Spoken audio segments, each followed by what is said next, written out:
Good afternoon, everyone. This is Anand Savda from Cisco, and we have my colleagues here, George and Nikola from RTRK. Ivan is in the audience. We are going to talk about a project we are working on, improving LLVM debug info to recover optimized out function parameters. This is the overview of the talk.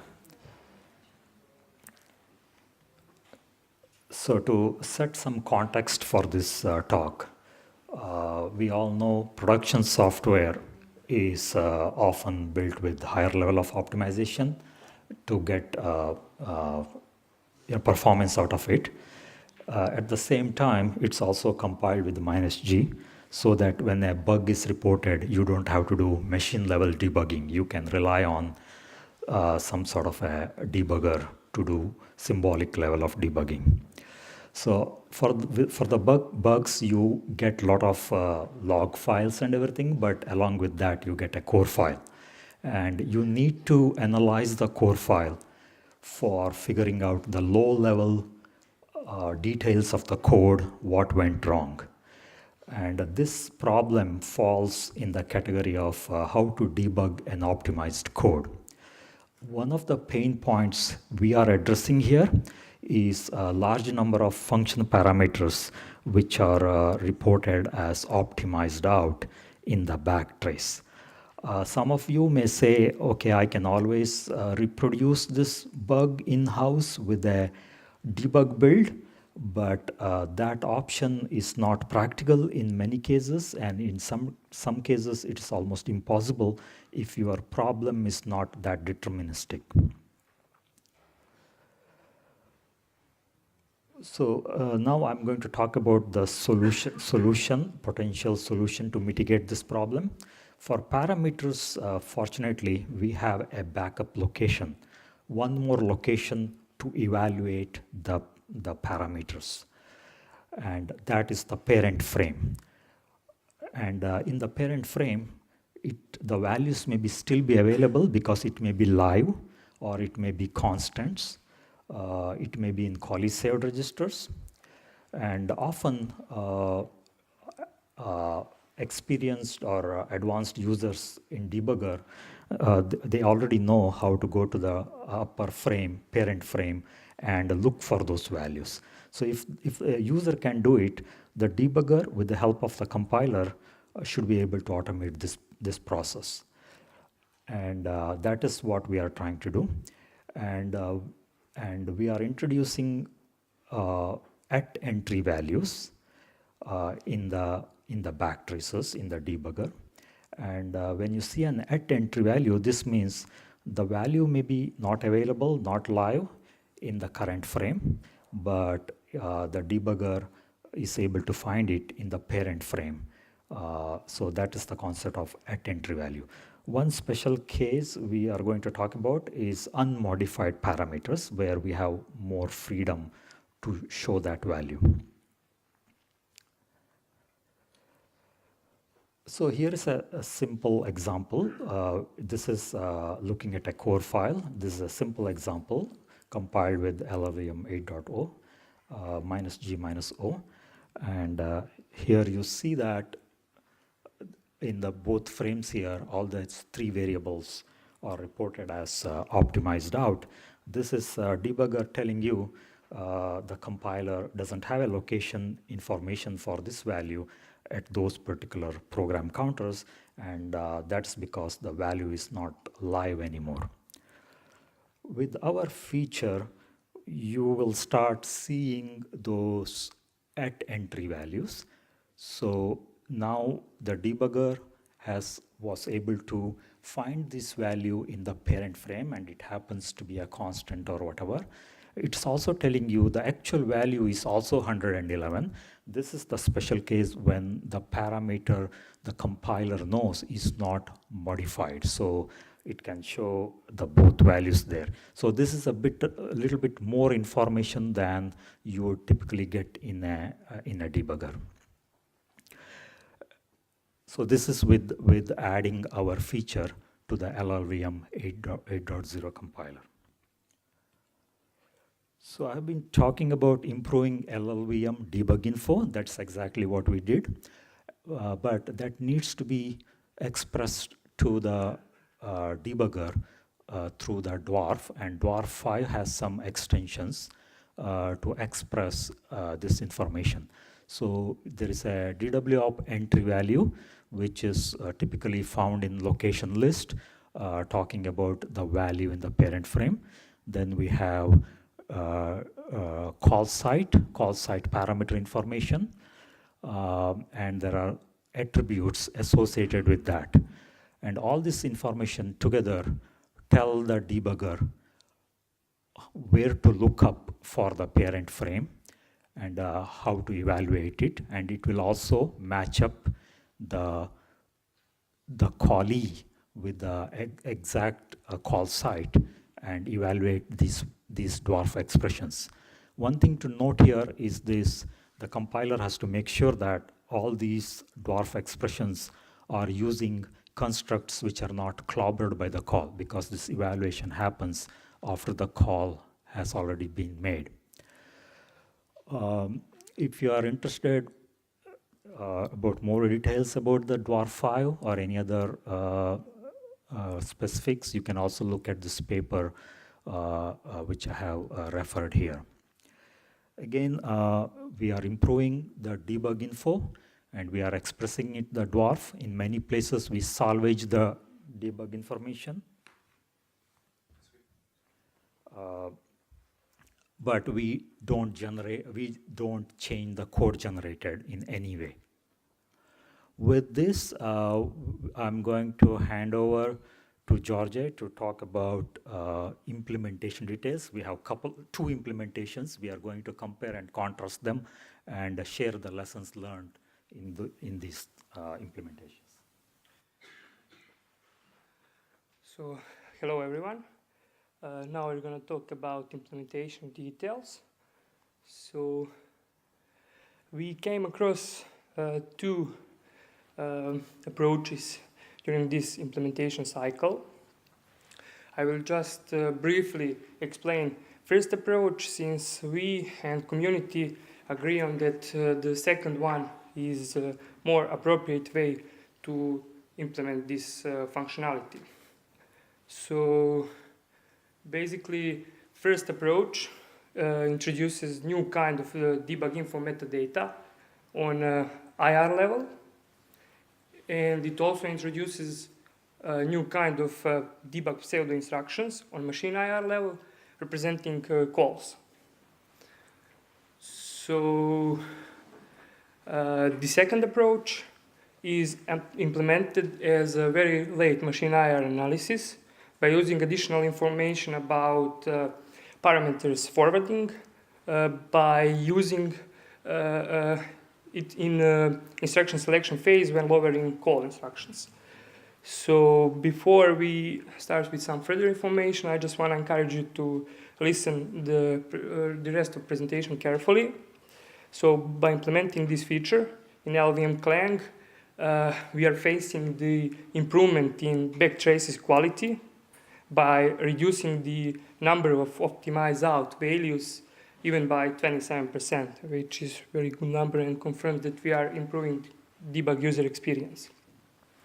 So when we started our implementation on an internal version of Cisco's Clang 4.0, there were no debug call site information at all.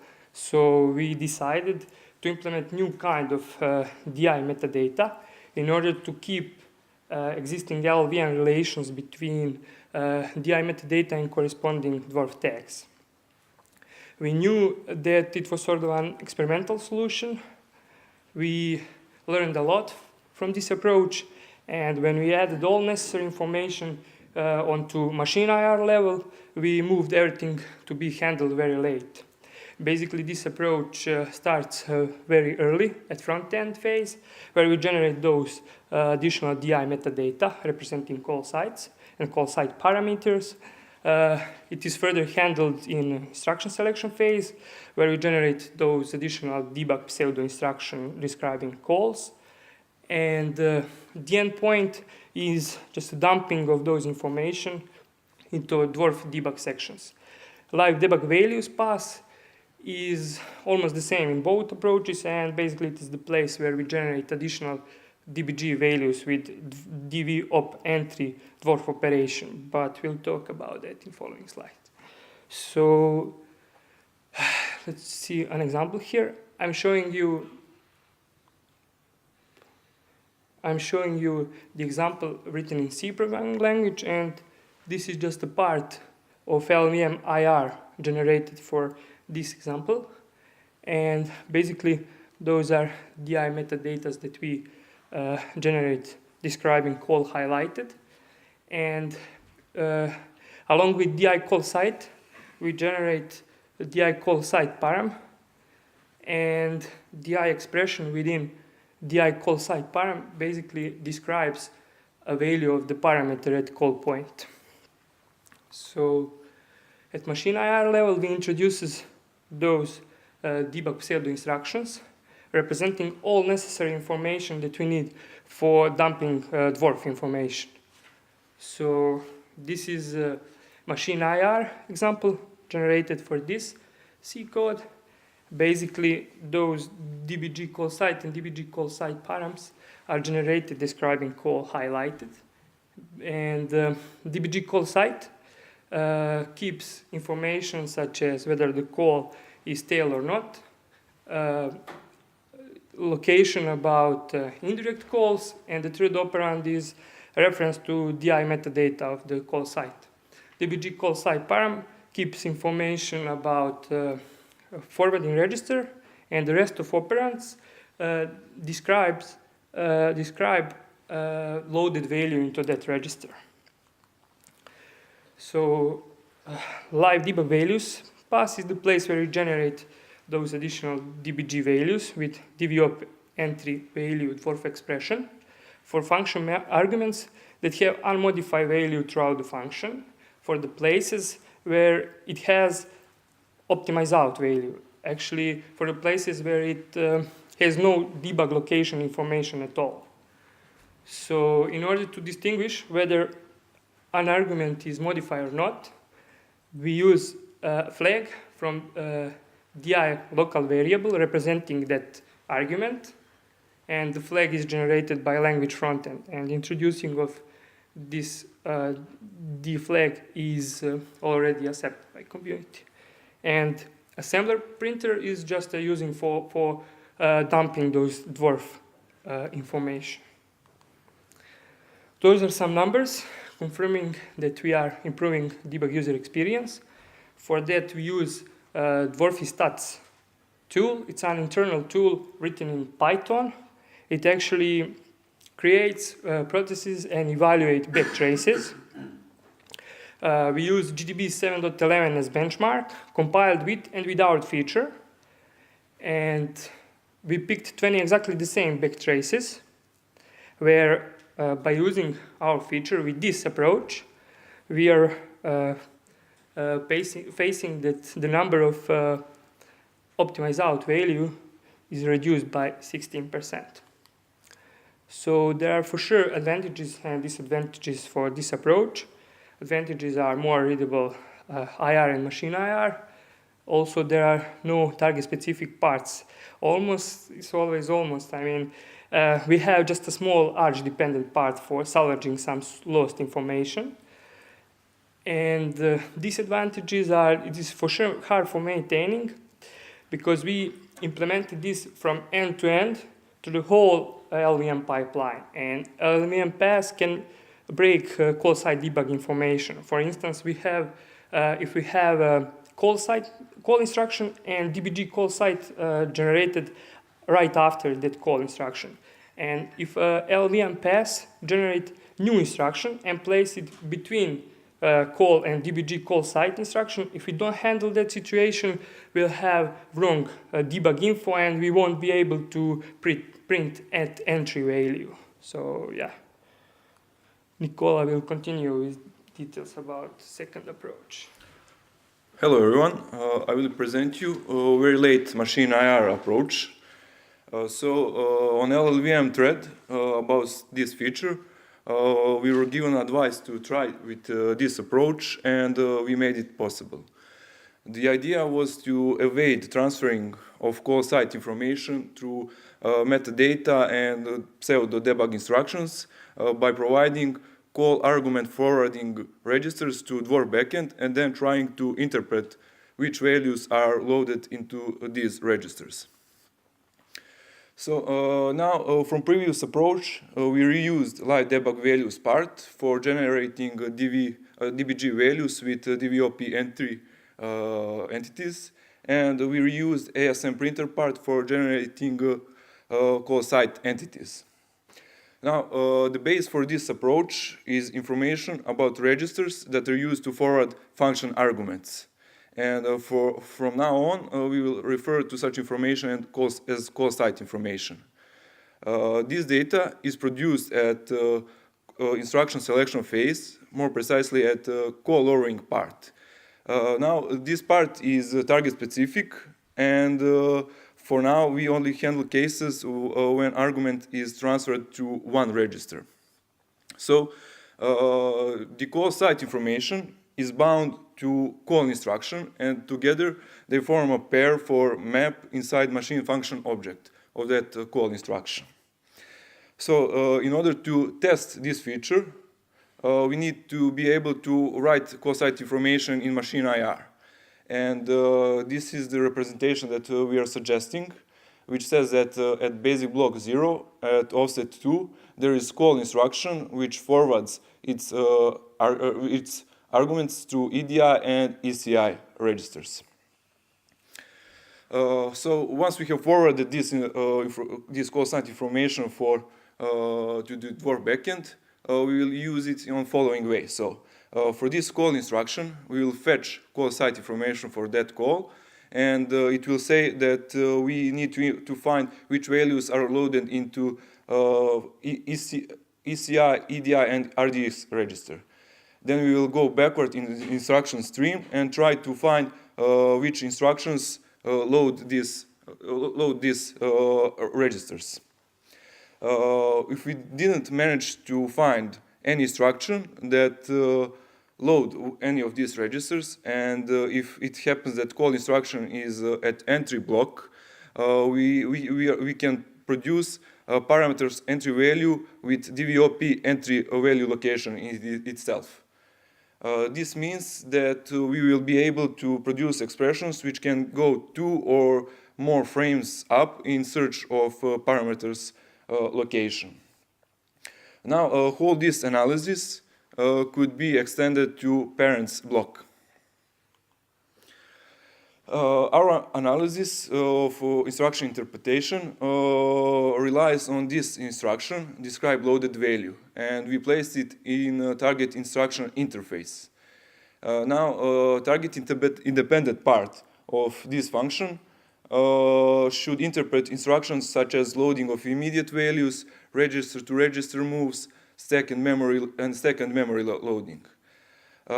This function should be extended by the target, and target should interpret some target-specific instructions. For example, we have managed to produce interpretation of x86 LIA instructions, since we have seen that there are a lot of cases when parameters are loaded with this instruction. Now we can see here a measurement which should give us an insight how good is our interpretation analysis. And this is a measurement only for arguments that are forwarded through one register.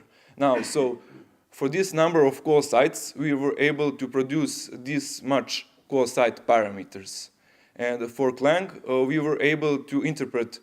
This number is 48% of whole instructions that load parameter forwarding registers. Now, this is the largest executable in benchmark packet SPET 2006, and we successfully managed to interpret 83% of call loading instructions. And for GDB, we also use it as benchmark. we were able to produce 72% of function arguments. And the last row should tells us how much do we need to pay in debug size increment for this feature. Here we can see same measurement that Georgia mentioned over the same backtrace code. And here with this approach, we can see that improvement in user debugging experience is 27%, which is 11% better than first approach. Also, the number of entry values went from 27% to 33%. So basically, all this approach provides us clearly better user debugging experience on program produced by LLVM. It provides us better location coverage for parameters, and it provides us parameter entry values. Now, the very late machine IR approach, comparing to first approach, has clear benefits in terms of code maintainability. So there is no need to worry about additional metadata nor additional debug pseudo instructions. We just rely on call site information, which is placed inside machine function object, and we are positive that the code generation part is not touched at all. This implementation should provide a solid backbone for further improvements. And also with this approach, with previous measurements, we show that user debug experience is improved. The disadvantage of this solution is that it is target specific. So before we upstream this very late machine IR approach, it is left to test this feature just a little bit more, to add a few tests, to refactor code a bit, and we will upstream it. So for further work for this approach, what's left to do is to improve interpretation analysis for more instructions and to take this analysis to parents block. Also, we should add support for different types of argument forwarding, not just for arguments that are forwarded through one register. And we should add support for other architectures. And before we finish, we would like to thank all the reviewers and to invite more people to participate in bringing this functionality to LLVM. Thank you.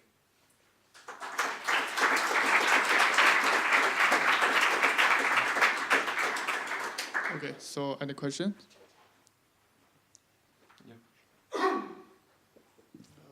Hello, sorry if I missed it there, but you are always talking about unmodified parameters, but this feature permits to show the actual lost value even if the current function already modified the entry value. So can you calculate, like add some constants to the entry value? Yeah, unmodified parameter is just a special case we highlighted, where we have higher freedom to show the value without any tentative or at entry type of attribute, but we use it for all types of values. So it is basically, if a value is not there, can I find it in my parent frame? And if I can find it, and the compiler guarantees that it is not clobbered, then we show it. So unmodified is just a special case. All right, any more questions?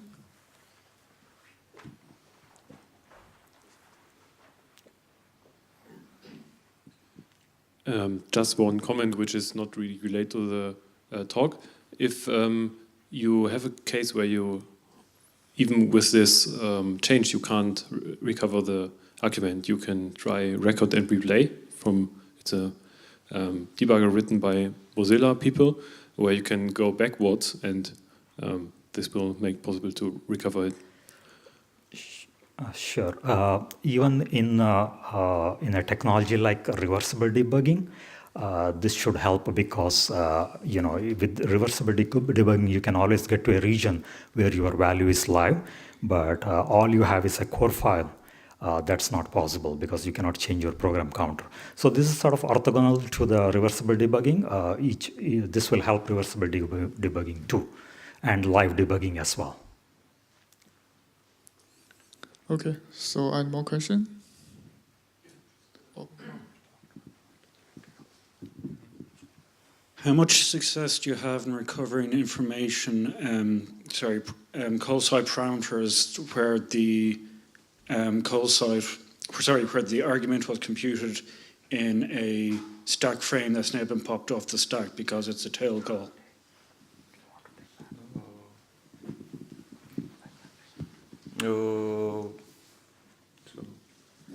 Let me think. So the question was about tail calls? I Yeah. would say close, yeah. Yeah. So this approach, I think DWARF 5 has a support for tail call. You know, I mentioned a bunch of attributes there. There is something about tail call. So one of the things you can do, in addition to what we are doing, and we are also doing it, is actually track the tail call. So that way, in the backtrace, we will show you an additional frame to the tail call, right? And this whole analysis, which is done in the compiler and the debugger, knows about the tail call. So it will automatically handle a tail call. It doesn't get confused by a frame going missing. So the tail call is sort of the cream on the top. You get that for free. So we didn't really, actually we mentioned somewhere there is an attribute for tail call. We didn't talk about it, but it's there. Yeah. And actually, just in addition to this one, we are covering also generating of debug values for parameters of tail calls. So we are just avoiding generation of call sites on a inline function that is proposed by the DWARF standard, and we are avoiding that. But this works as well on tail calls. Then I wanted to ask, you are talking about Clang here. Have you also implemented it for LLDB already? We are using GDB, so it's already there for us. But this is a very good feature to add to LLDB because everything is available in the DWARF. DWARF 5, of course, or in the GNU. We have implemented it both using a GNU extension as well as DWARF 5, and you can pick and choose which one you want. So yeah, LLDB cannot take advantage of that today, but they already have something for tail calls, for example. Okay, we still have time for one more question. And I haven't seen there statistics against about GCC. What is the percentage of GCC compiled OG code versus Clang compiled OG code? Yeah, we didn't do that because those are different compilers. They do different type of optimizations because what we start looking at a high level looks like a compiler issue. When we look deep enough, you always discover a compiler transformation, which makes sense. So that's why we don't have it. But we have some feel that, our feature we have implemented, we had a very good reference from GCC, GDB. So we are almost close to that, actually, because, we are following the methodology. So other than that, yeah, we don't know how those two compare. Okay, thanks for the speaker.